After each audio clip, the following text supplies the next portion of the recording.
Você já parou para pensar que às vezes as coisas não são o que aparentam ser? Lembra daquela famosa frase, as aparências enganam? É muito frustrante quando a gente acredita em algo e de repente descobre que não é nada daquilo que a gente imaginava no início.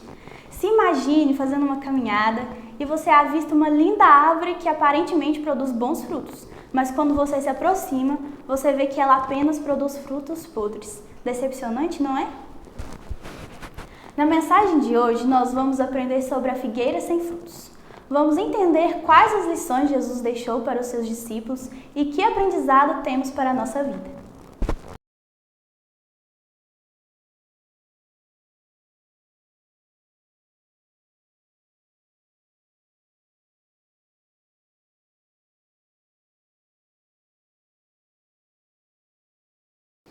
Olá, muito boa noite, que alegria estar com você novamente. É uma satisfação, como eu te disse, ser recebido aí na casa da sua sala, na sala da sua casa, melhor dizendo, e saber que Deus está abençoando a sua família.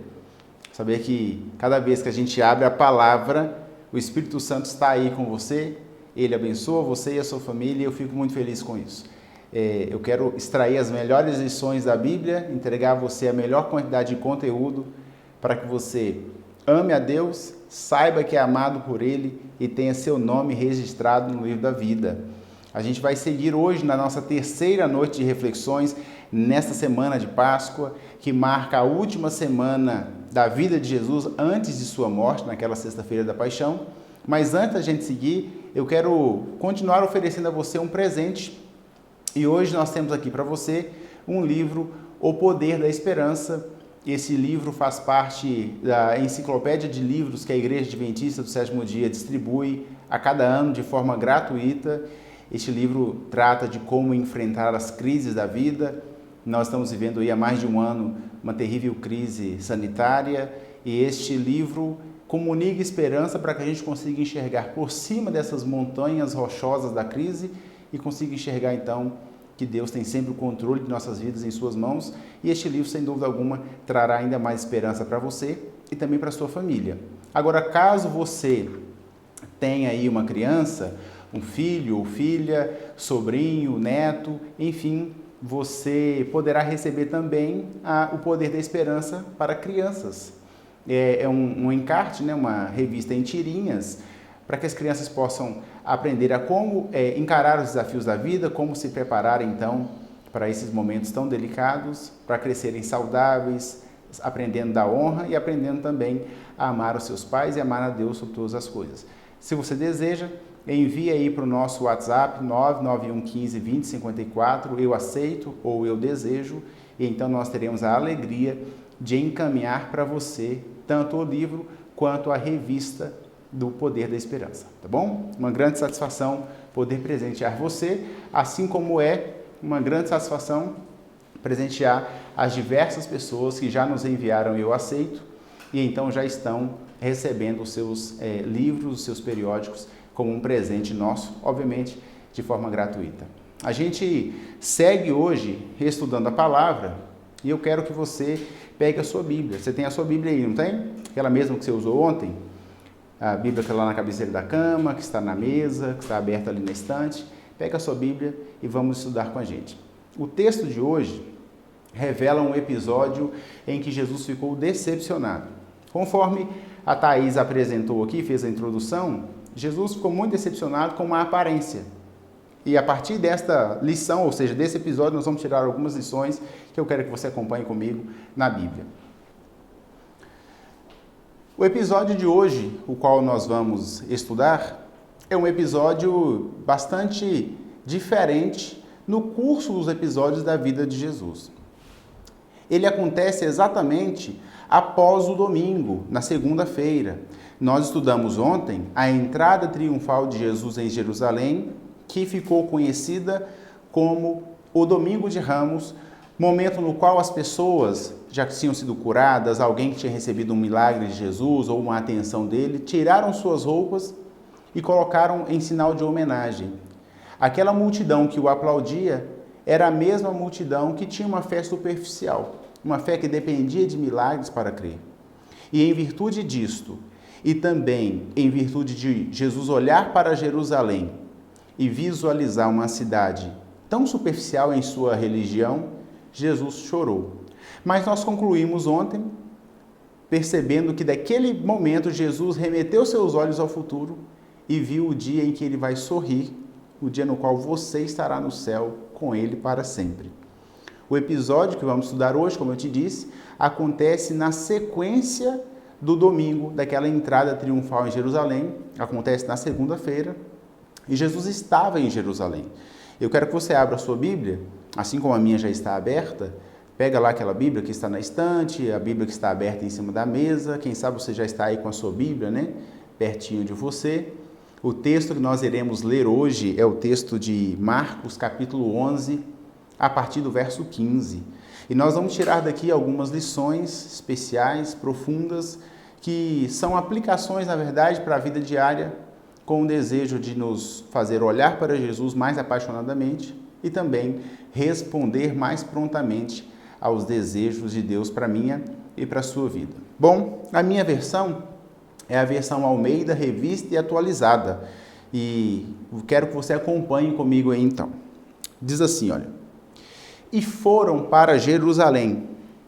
Entrando ele, Jesus, no templo, passou a expulsar os que ali vendiam e compravam.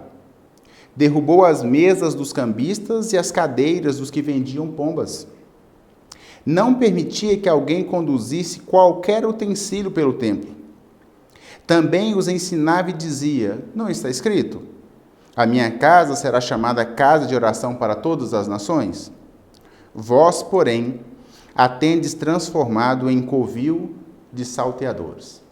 Bom, Jesus chega a Jerusalém para a sua última semana antes daquela sexta-feira da crucifixão.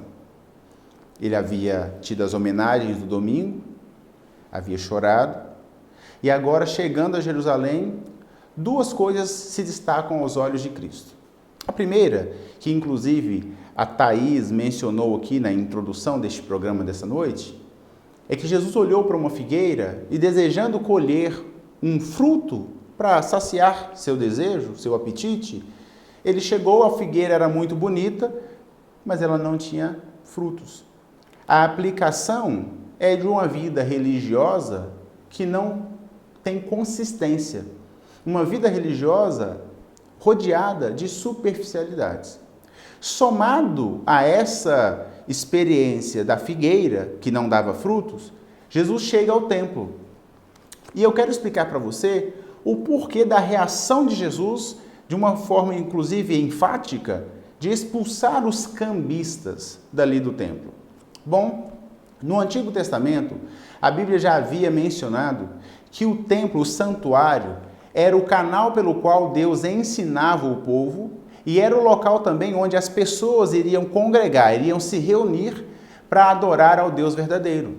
Além disso, e mais especialmente, o templo foi a estrutura idealizada por Deus a fim de ensinar ao seu povo e às demais nações a maneira pela qual ele salva.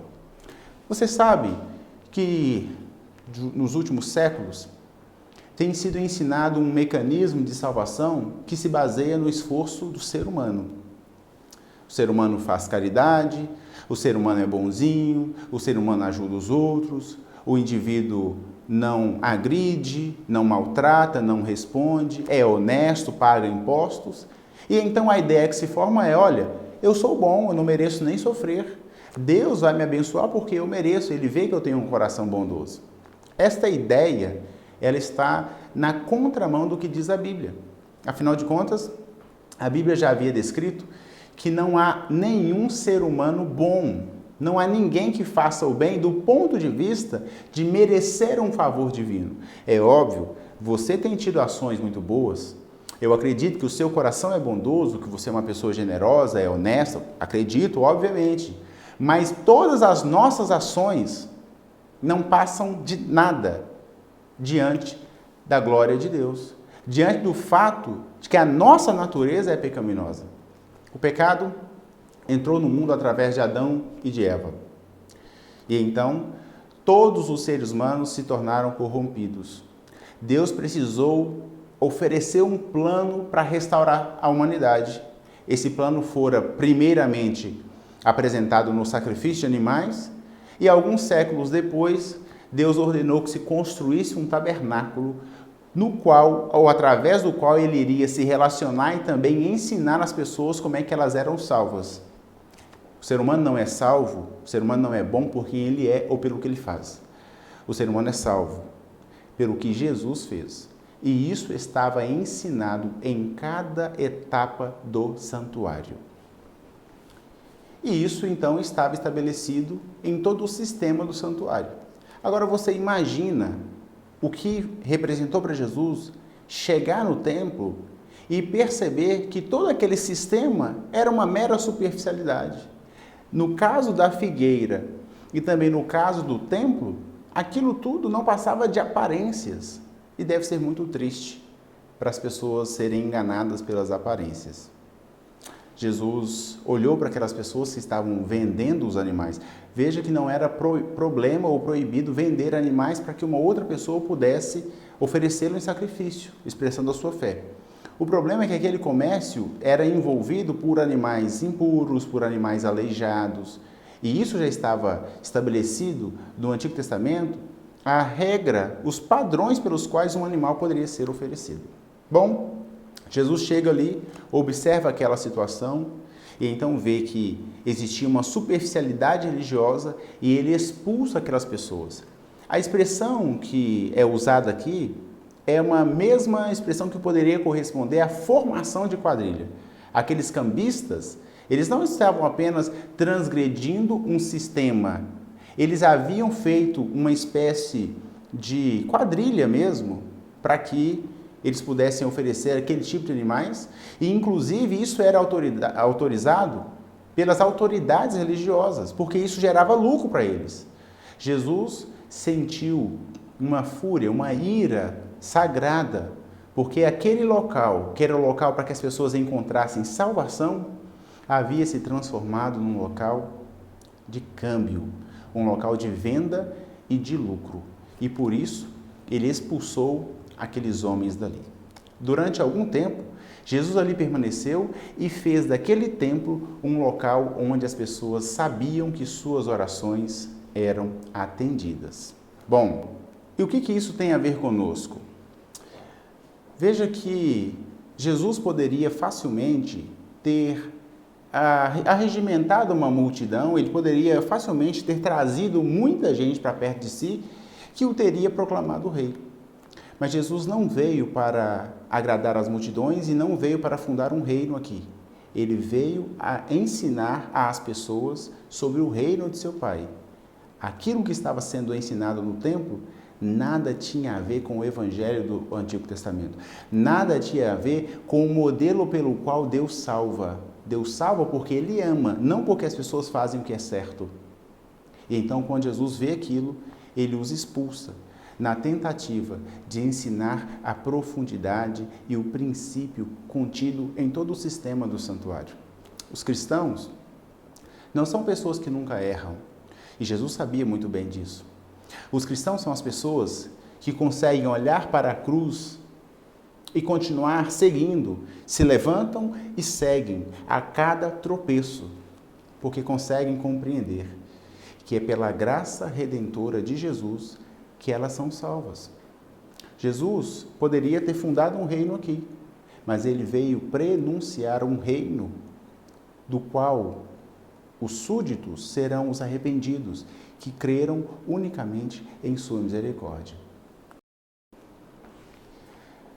A gente vai avançando na nossa história religiosa e na nossa história cristã, e a gente percebe que é muito fácil cair nas tradições, é muito fácil ter aparências. Inclusive, nós precisamos ser pessoas simples, de crenças simples em Jesus. Nós precisamos amar a Cristo e o que Ele fez por nós e deixar que aquilo que Ele viveu e o exemplo do Mestre seja aplicado sobre nós. O templo foi o lugar pelo qual Deus salvou a muitas pessoas. E Jesus, em outra conversa com os líderes religiosos, disse o seguinte: eu destruirei esse templo e em 3 dias o reconstruirei. A partir da percepção do que os cambistas haviam feito com o templo construído de concreto e mármore, ele disse: eu sou o templo, eu vou morrer no lugar deles para que eles compreendam todo o princípio e a plenitude deste ambiente. Jesus Cristo está hoje no santuário celestial. Ele está intercedendo por você. E o que ele deseja é que você se volte para ele com uma fé pura. Não com uma fé de alguém que nunca erra, mas a fé de alguém que crê que ele é capaz de perdoar, que ele é capaz de aceitar e que ele é capaz de transformar corações. Ao falar de fé superficial ou de religião sem consistência, eu preciso dizer a você que uma das coisas mais tristes que pode acontecer a um ser humano é de ele viver um cristianismo sem o Cristo, viver um evangelho sem carregar a cruz e pertencer a uma igreja sem nunca conhecer a Deus. Nada poderia ser mais miserável do que isso. Jesus deseja que você tenha profundidade em sua experiência com Ele, mais do que as tradições que, inclusive, são facilmente surrupiadas de nós quando chegam as crises. Jesus deseja trazer você para um relacionamento próximo com Ele. Aquele relacionamento que foi idealizado no templo, local no qual Deus se encontraria com seu povo e habitaria no meio dele. Jesus Cristo abriu uma porta no céu e por essa porta você pode ter acesso direto ao trono da graça de Deus. Com uma fé consistente, com uma religião que salva, com uma religião que transforma. A filosofia reinterpreta a vida e o mundo de formas diferentes. Mas a questão não é reinterpretar o mundo. A questão é transformar o coração humano. E só o Evangelho, prefigurado no santuário, vivido por Jesus e proclamado na cruz, é capaz de fazer. Só o Evangelho pode entrar na nossa vida e nos fazer novas criaturas. A questão não é ser uma pessoa bondosa, a questão não é ser um cristão mais dedicado às tradições, a questão é pertencer a Deus, ter o coração de Cristo e andar conectado com Ele todos os dias. A boa notícia é que Jesus Cristo está disponível para você. Como eu te disse há 2 dias, Ele não é um Deus distante, Ele está próximo. Ele abre os braços, Ele estende a mão e diz: filho, é hora de deixar eu entrar no seu coração. Você não acha que é o momento de colocar a sua vida nas mãos de Cristo? Você não acha que é o momento de apresentar-se a Ele para que se desenvolva em você uma fé mais sólida, mais baseada na palavra? Eu não conheço uma só pessoa que tenha colocado a sua vida nas mãos de Deus e tenha se arrependido.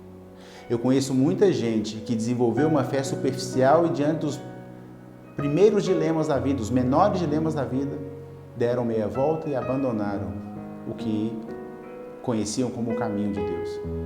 Mas eu não conheço ninguém que tenha sido chamado por Jesus, que tenha sido deixado abandonado. E certamente você não será o primeiro. Olhe para a cruz, veja as insígnias do amor de Deus ali e creia que Ele é capaz de salvar você. É capaz de dar uma religião sólida, uma fé pura. É capaz de imprimir em você as digitais do céu, para que quando Ele vier você tenha o passaporte para entrar na porta do céu, para ser um cidadão do Reino Celestial. Que Jesus abençoe você e abençoe a sua decisão. Eu concluo esse momento, essa reflexão de hoje, como uma oração por você. Você quer orar comigo? Feche seus olhos e vamos orar. Querido Jesus, o Senhor é poderoso para navegar no tempo e alcançar o coração de cada amigo, de cada familiar que está assistindo a esta semana. são mensagens de Sua palavra e a palavra é poderosa por si mesma. Que o Senhor ilumine a mente e dê poder para que cada um dos meus amigos e amigas vivam a fé pura e sólida em Jesus, para que encontre nele a satisfação de viver aqui e a alegria de desfrutar o lar celestial quando Jesus voltar. Tua bênção eu peço e faço isso em nome de Jesus. Amém. Um abraço, que Deus te abençoe.